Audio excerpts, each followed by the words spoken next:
오늘은 선지자 두 번째 시간, 선일의 지혜자 두 번째 시간으로 지혜가 제일이라 이렇게 좀 말씀을 나누겠습니다. 선지자 첫 번째 시간에 나눈 것 기억나세요? 지혜는 뭐라고 했냐면 우리 날 계수하는 것이다. 우리의 날들을 계수하는 것이다. 우리의 날이 결코 길지 않다는 것, 우리의 인생이 짧다라는 것을 깨닫는 게 지혜다. 그렇게 했습니다. 인생이 짧다라는 걸 깨달았기 때문에 그 짧은 시간을 무의미하게 살지 않게 되겠죠. 그 시간들을 유의미하게 쓸 것입니다. 내가 어디에서 와서 어디로 가는지를 안다면, 그 목적이 분명하다면 그 뜻에 합당하게 살아갈 수 있게 되겠죠. 우리는 하나님께로부터 와서 하나님께로 가는 자들인 줄 믿습니다. 그렇다면 이 땅에 머무는 동안 하나님의 뜻대로 사는 것이 지혜이겠죠. 오늘 이제 두 번째 시간, 그 짧은 인생 속에 우리가 어떻게 지혜롭게 살 것인가, 오늘도 지혜를 좀 살펴보려고 하는데요. 지식과 지혜는 비슷하면서도 많이 다릅니다. 그래서 지식은 학습을 통해 얻어지는 정보라고 한다면, 지혜는 사물의 이치를 깨닫고 파악하는 능력, 이게 이제 사전적인 정의예요. 그렇게 말할 수 있는데요. 지식도 많고 지혜도 많으면 가장 좋지만 이 두 개가 꼭 정비례하는 건 아닙니다. 그러니까 지식이 많다고 다 지혜로운 것도 아니고, 지식이 없다고 그래서 지혜롭지 않은 것도 아니에요. 예. 아마 이제 인생을 살면서 경험하셨을 텐데요. 아인슈타인도 그런 얘기를 했습니다. 지식은 교육의 결과지만 지혜는 평생을 통해 깨닫는 체험적 깨달음이다. 이 말이 참 맞는 것 같아요. 그래서 우리 어르신들이 참 귀할 수밖에 없는 것은 인생을 통해 많은 경험들을 갖고 계시고 그 인생 속에 얻은 지혜가 있기 때문에 우리 어르신들의 존재가 참 저는 귀하다고 생각을 합니다. 우리가 잘 또 존경하고 모셔야 될 이유들이 거기에 있겠죠. 지식이 많은 사람은 말이 많아지지만 지혜가 많은 자는 말을 귀담아 듣습니다. 지식이 많은 사람은 이 겉모습을 주로 보지만 지혜자는 내면을 봐요. 지식은 속도를 추구하지만 지혜는 방향을 추구하고요. 지식은 성장을 추구하지만 지혜는 성숙을 추구합니다. 그래서 지식이 많은 자들은요, 파도가 일 때 파도만 보지만 지혜가 많은 자는 그 파도를 일으키는 바람을 읽어내는 사람이 지혜자죠. 그래서 지식이 많은 사람은 사람의 얼굴만 들여다보지만 지혜가 많은 자는 그 사람의 마음을 읽어내는 자고, 지식이 많은 자는 많은 설명들을 하지만 지혜가 많은 자는 공감할 줄 아는 자입니다. 상대방 이야기를 공감하고요. 지식이 많은 자는 설득하려 들지만 지혜가 많은 자는 감동시키는 사람입니다. 예. 그래서 열왕기상 3장에 보면 솔로몬 왕의 이야기 우리가 잘 알죠. 솔로몬이 왕이 되자마자 기브온으로 나아가 하나님께 제사를 드립니다. 그의 아버지가 다윗이었잖아요. 다윗이 얼마나 위대한 왕입니까? 그런 위대한 왕이 죽고 그 왕위를 물려받았으니 부담감이 무지 컸을 것이고 기브온에 나아가면서 굉장히 절박한 마음으로 나갔을 것으로 보입니다. 그가 그곳에 가서 1000번제를 드리거든요. 1000번제라 하면 1000일 동안 드린 제사란 의미라기보다는 역대하 1장에 보면 1000마리의 희생이라고 나와요. 그러니까 엄청 많은 제물을 드렸다는 뜻입니다. 엄청 많은 제물을 드리고 그렇게 한 이유가 뭐냐면 그 마음 안에 절박함 때문이죠. 하나님의 은혜가 필요했고 아버지 다윗의 그 영화로웠던 시간을 잃지 않기 위해서는 하나님의 은혜가 필요한 걸 알았기 때문에 절박했습니다. 그리고 꿈을 꾸게 되는데 하나님이 오셔서 물어봐요. 너의 소원이 무엇이냐? 그랬더니 그가 구하죠. 나는 작은 아이라 출입할 줄을 알지 못하고 이 많은 백성들을 내가 어떻게 통치할 수 있겠습니까? 종에게 듣는 마음을 주옵소서, 이렇게 기도해요. 그러니까 하나님이 굉장히 기뻐하시면서 네가 분별하는 지혜를 구했구나. 여러분 앞서 말씀드렸죠. 지식은 많은 말을 하지만 지혜는 말을 귀담아 듣는다고 했죠. 그가 듣는 마음을 구했을 때 하나님이 그것을 분별하는 지혜를 구했구나, 이렇게 칭찬을 하십니다. 듣고자 하는 그 마음을 귀하게 여기셨고요.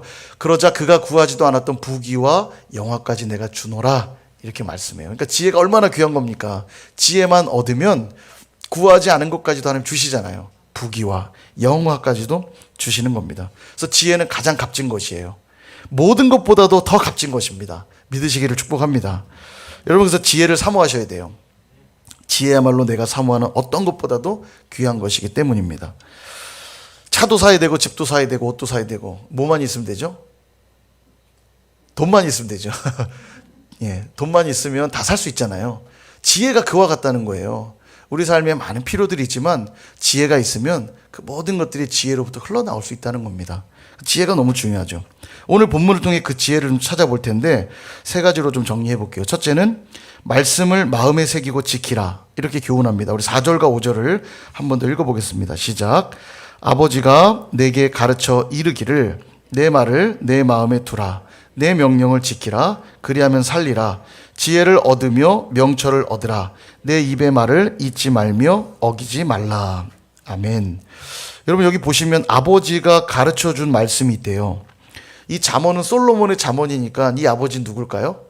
예, 다윗이겠죠. 다윗이 솔로몬에게 무슨 말을 했을까? 열왕기상 2장 1절부터 3절에 보면 그가 죽기 전에 이런 이야기를 합니다. 다윗이 죽을 날이 임박하매 그의 아들 솔로몬에게 명령하여 이르되 내가 이제 세상 모든 사람이 가는 길로 가게 되었노니 너는 힘써 대장부가 되고, 힘써 대장부가 되어야 될 이유가 뭐냐? 3절. 내 하나님 여호와의 명령을 지켜 그 길로 행하여 그 법률과 계명과 율례와 증거를 모세의 율법에 기록된 대로 지키라. 그리하면 무엇을 하든지 형통하리라. 이렇게 말씀하세요. 그러니까 다윗이 늘 솔로몬에게 가르쳤던 것이 무엇인지 우리는 예측할 수 있죠. 바로 여호와의 말씀을 반드시 지켜야 한다. 순종해야 한다. 이 명령을 마음에 두고 지키라고 말했다는 거예요. 솔로몬이 그걸 말하는 겁니다. 마음에 두고 지킨다는 말이 뭘까요? 늘 말씀을 기준 삼고 늘 말씀을 경청하라는 뜻입니다. 그게 지혜라는 거죠. 여러분, 솔로몬은 지혜를 얻은 왕이었습니다. 그래서 그 지혜로 말미암아 성전을 세웠고요. 나라는 견고해졌고 나라는 부강해졌습니다.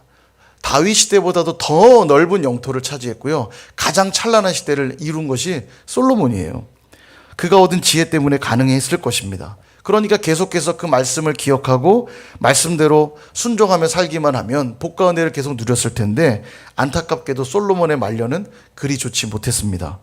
여러분, 항상 시작도 중요하지만 항상 마지막이 전 더 중요한 것 같아요. 그래서 우리가 유종의 미라는 말도 있잖아요. 마무리만 잘한다면 아름다울 수 있는 거예요. 그러니까 내가 살면서 좀 부족할 수 있고 연약했지만 마무리를 잘하면 그게 아름다운 겁니다. 그래서 마지막이 참 중요하다는 생각이 드는데, 솔로몬의 마지막은 어땠는가? 열왕기상 11장을 보면 많은 이방 여인들을 많은 이방 여인들을 솔로몬이 사랑했습니다.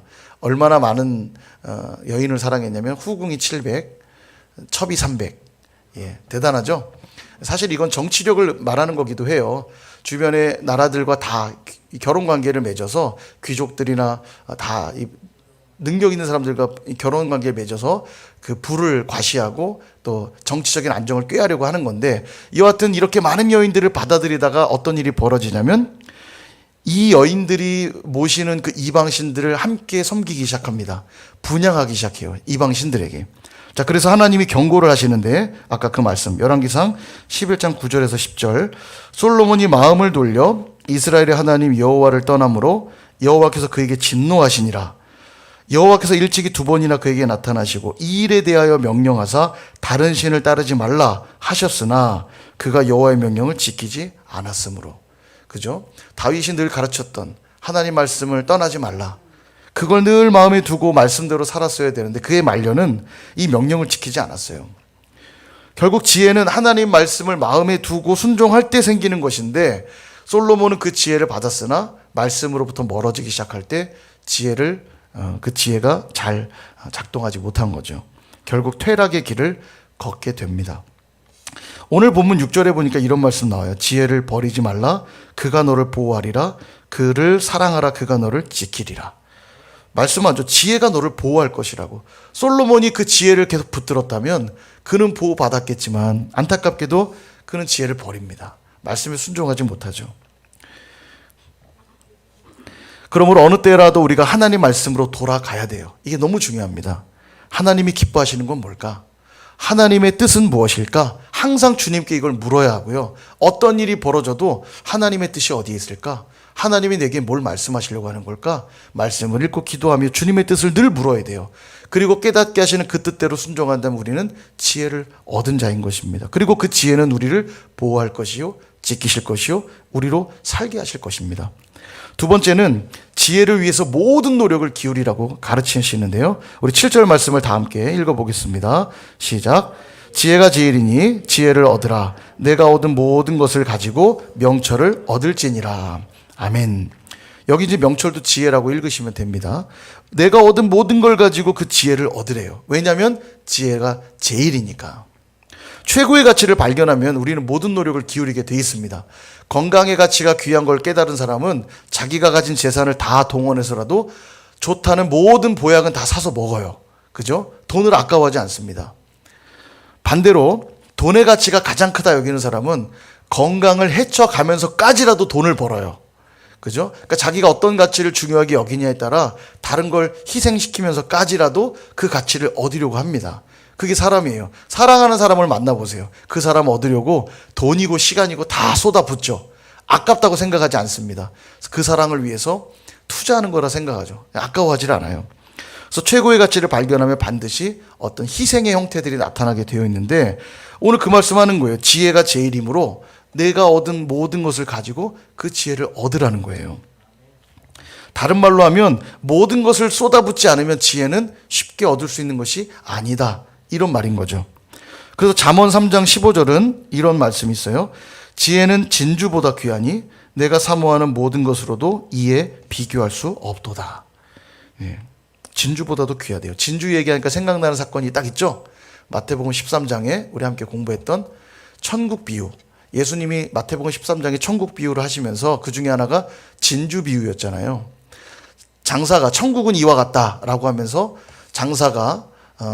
장사꾼이 이제 진주를 구하러 다니다가 진주를 발견하면 자기의 모든 소유를 다 팔아 그 진주를 산다. 천국은 이와 같다. 이런 말씀을 하세요. 진주의 가치가 귀하기 때문에 모든 소유를 팔아 사는 것인데 도대체 진주의 가치가 얼마나 귀하길래 그런가? 그때도 말씀드렸지만 이 진주는요, 오늘날이야 뭐 보석상 가서 살 수 있을지 모르겠지만 당시의 진주는 인도양이라든지 페르시아만에서만 이렇게 건져 올리는 아주 진귀한 보석이었습니다. 그러니까 돈이 아무리 많이 준비되어 있어도 진주를 살 수가 없어요. 진주를 누군가가 잠수부가 들어가서 그 조개를 캐서 진주를 찾아내서 장사꾼 손에 걸쳐 그것이 내가 있는 어떤 지역으로 오지 않으면 진주를 사고 싶어도 살 수가 없는 거예요. 그러니까 진주가 왜 최고의 가치냐면 희귀성 때문이에요. 그러니까 구할 수가 없는 거예요. 근데 어느 날 진주를 너무 갖고 싶은데 어느 날 어떤 장사꾼이 여러분 인도양에서 건져 올린 진주입니다 한 거예요. 그러면 야 귀하네. 그러고 지나가겠어요? 다시는 만날 수 없는 이 기회를 만났는데 진주를 사고 싶어도 못 사는데 진주가 내 앞에 있는 거예요. 그러니까 지금이 기회라고 다 쏟아 부어서 사는 겁니다. 지금 그 얘기를 하시는 거예요. 예수님 말씀이. 진주를 사고 싶어도 살 수 없으나 진주가 지금 내 앞에 있다면 모든 걸 팔아서 사라는 거예요. 예수 그리스도가 지금 내 앞에 있는데 이거 내일 모레 미룰 게 없는 거죠. 주님이 지금 내 앞에 있는데 그 진주보다 귀한 주님의 말씀을 내가 어찌 외면하리요. 내가 어찌 주님을 밀어내리요. 주님이 지금 내 앞에 있는데 나의 모든 걸 쏟아 부어서라도 내가 주님을 얻겠습니다. 그게 천국의 가치인 거예요. 지금 그 얘기하는 겁니다. 지혜는 진주보다 근데 더 귀하대요. 진주를 구하려고 해도 내 재산을 다 쏟아부어 사고 싶어 하는데 지혜는 그 진주보다 더 귀한데 어찌 모든 걸 쏟아부어 진주를 구하려 하지 않을 수 있겠습니까? 여기 핵심이 그거예요. 지혜를 얻고 싶다고 아무 때나 얻을 수 있는 게 아니라는 겁니다. 지혜를 만난다면 그 지혜를 만난 때에 모든 노력을 기울여 그 지혜를 얻으려고 해야 되는 것이에요. 그럼 지혜를 언제 얻을 수 있느냐? 바로 이런 예배 시간에 얻는 겁니다. 예배 때 하나님 말씀을 들을 때 그냥 지나가는 한 귀로 듣고 한 귀로 흘려 듣는 말씀으로 듣지 않고 혼신의 힘을 다해서 오늘도 하나님이 내게 주시는 말씀이라 믿고 경청하여 말씀을 듣는 것이고요. 기도를 한 번 해도 그냥 하는 둥 마는 둥 하는 기도가 아니라 정말 나의 온 영혼을 다 집중해서 기도하면서 오늘 하나님 은혜를 구할 때 하나님 지혜를 주시는 거고요. 말씀을 한 절을 읽을 때에도 나의 온 인격을 다 쏟아 부어서 말씀을 읽는 것입니다. 그렇게 간절히 사모하는 마음으로 읽을 때 하나님께 나아갈 때 우리는 지혜를 얻는 것이에요. 그러므로 지혜를 아무 때나 얻을 수 있는 것이 아니라는 걸 기억하시고 기회가 있을 때마다 기회를 얻을 때마다 지혜를 얻으실 수 있기를 축복합니다. 마지막 세 번째는 지혜와 인격적인 교제를 나눠야 될 걸 가르쳐 주시는데요. 6절하고 8절을 같이 한번 읽어보겠습니다. 시작. 지혜를 버리지 말라. 그가 너를 보호하리라. 그를 사랑하라. 그가 너를 지키리라. 그를 높이라. 그리하면 그가 너를 높이 들리라. 만일 그를 품으면 그가 너를 영화롭게 하리라. 아멘. 이 말씀에 보면 지혜를 인격처럼 설명하고 있습니다. 그러니까 말하자면 사람처럼 설명하는 거죠. 그가 너를 보호할 것이고, 그가 너를 지킬 것이고, 그가 너를 높이 들 것이고, 인격처럼 설명하고 있죠. 우리는 인격적 대상과 교제를 합니다. 인격이 없는 대상하고는 교제하지 않아요. 이런 물컵과 대화를 하면 이상한 사람입니다. 잘 있었니? 너의 물은 언제나 나의 목을 촉촉히 적셔주는 참 귀한, 사랑한다. 그런 거 없어요. 인격이 없는 대상과는 교제하지 않습니다. 근데 지혜를 어떻게 대하라고 하냐면 인격으로 대하라는 거예요. 그 지혜와 교제하라는 겁니다. 지혜와 인격적 관계를 맺으라는 거예요. 그러니까 지혜는 생물과 같은 거죠. 근데 이 지혜가 그럼 뭔가? 성경은 궁극적으로 지혜가 바로 예수 그리스도라고 우리에게 가르쳐 주십니다. 잠언도 그걸 가리키고 있는 것이에요. 하나님의 지혜, 바로 예수님이죠. 그 예수님과 인격적 교제를 나눌 때 우리는 지혜를 얻게 되는 것입니다. 신앙생활은요, 단순한 종교생활이 아닙니다. 이 종교생활 속에 뭐가 있어야 되냐면 인격적 교제가 동반되어야 돼요. 예수님과 인격적 교제를 나눠야 되고 우리 안에 계신 성령님과 인격적 교제를 나눠야 돼요. 주일날 예배당에 한번 참석하는 걸로 신앙생활하는 것이 아니고요. 우리의 매 순간 이루어지는 삶 속에 그 예수님과 동행하고 예수님과 대화하고 주님의 말씀을 듣고 순종하고 그렇게 살아야 되는 거죠. 출애굽하자마자 수많은 백성들이 모세에게 나와 재판을 요청합니다. 200만 이상 되는 사람이었으니까 얼마나 많은 이들이 재판을 받겠다고 나왔겠어요. 그러니까 모세가 지치기 시작합니다. 시간도 없고요. 다른 일을 할 수가 없는 거예요. 너무 많은 사람들이 몰려오니까. 그때 장인 이드로가 모세에게 권면합니다. 그러지 마시고 사람들을 세워서 그 일들을 분담하십시오. 그래서 50부장, 100부장, 1000부장 세우는 거예요. 근데 그때 어떤 자들을 세웠다고 성경은 기록하냐면 지혜가 있고 인정받는 자들, 지혜가 있는 자들을 세웠다라고 기록하고 있어요. 왜냐하면 하나님의 일들을 하기 위해서는 하나님의 지혜가 있는 자들이 필요하거든요. 그래서 지혜 있는 자들을 세운 것이에요. 성막을 지을 때도요, 오홀리압과 부살렐이라는 자를 세웁니다. 그들이 이제 성막에 여러 성물들을 만들고 기물들을 만드는데 그들이 어떤 자라고 성경이 또 소개하냐면 이들은 지혜로운 마음을 가진 자들이다. 이렇게 말해요. 왜냐하면 성막도 하나님의 지혜로만 세울 수 있거든요. 그러니까 다른 사람이 만들 수 없어요. 하나님의 지혜를 가진 자들이 성막을 세워가는 것입니다. 우리도 하나님이 거하시는 성전이요, 교회입니다. 우리가 하나님의 지혜로만 세워질 수 있다는 걸 기억할 필요가 있어요. 지혜 없이는 우리가 성전으로 교회로 아름답게 세워져 갈 수가 없어요. 그래서 이 지혜이신 그리스도와의 인격적 교제가 날마다 필요합니다. 주님과 인격적 교제를 나눌 때마다 하나님의 그 말씀으로 인격적 교제를 나눌 때마다 우리가 성전이 되어가고 교회가 되어져 가는 것이에요. 아름답게 빚어지는 것이죠. 그렇게 제일인 지혜를 구하고 붙들면 6절 지혜가 너를 보호할 것이요 너를 지킬 것이다. 8절 지혜가 너를 높여주고 영화롭게 할 것이다. 9절 지혜가 아름다운 관을 씌워주고 면류관을 줄 것이다. 얼마나 놀라운 은혜입니까? 지혜만 있으면 그 지혜가 우리를 이렇게 보호해 주시죠. 높여주죠. 면류관을 씌워주신대요. 선악과 사건에서 뱀이 유혹을 하죠. 뱀이 유혹할 때 하와가 그 선악과를 딱 보면서 이런 고백이에요. 보암직도 하고 먹음직도 하네. 근데 그 말만 한 게 아니라 무슨 얘기를 하냐면 지혜롭게 할 만큼 탐스러웠다. 이렇게 말해요. 선악과를 보면서 와, 저거 참 나를 지혜롭게 해줄 것 같다. 선악과는 분명 지혜롭게 하는 나무 맞습니다. 맞는데 문제는 먹어서 지혜로워지는 게 아니에요. 먹어서 지혜로워지는 게 아니고 그 선악과를 볼 때마다 하나님이 주신 그 말씀, 언약의 말씀, 이 선악과를 보면서 하나님이 창조주여 나는 피조물이라는 걸 잊지 않고 하나님이 주신 그 언약의 말씀을 지키며 살 때 그들은 늘 지혜롭게 사는 겁니다. 이걸 잊어버리고 살다가도 동산 중앙에 있는 선악과만 딱 바라보면 아 그래 나는 늘 하나님과 함께하고 있지. 아 그래 하나님이 내 창조주시지. 그래 하나님이 말씀에 순종하면 복 주신다 했지.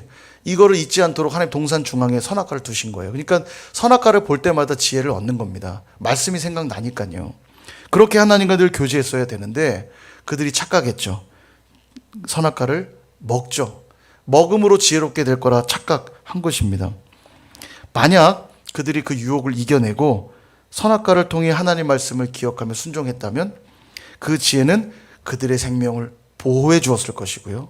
그 지혜는 그들이 만물의 대표자로서 높여주고 영화롭게 만들어 줬을 것이고요. 그 지혜는 아담과 하와를 하나님 나라의 영광의 면류관을 쓰도록 이끌어 주었을 것입니다. 사랑하는 여러분, 지혜는 내가 만들어내는 것이 아닙니다. 아담과 하와가 그랬듯이 내 생각대로 행동할 때, 그래 지혜롭게 할 만큼 탐스러운데 한번 먹어볼까?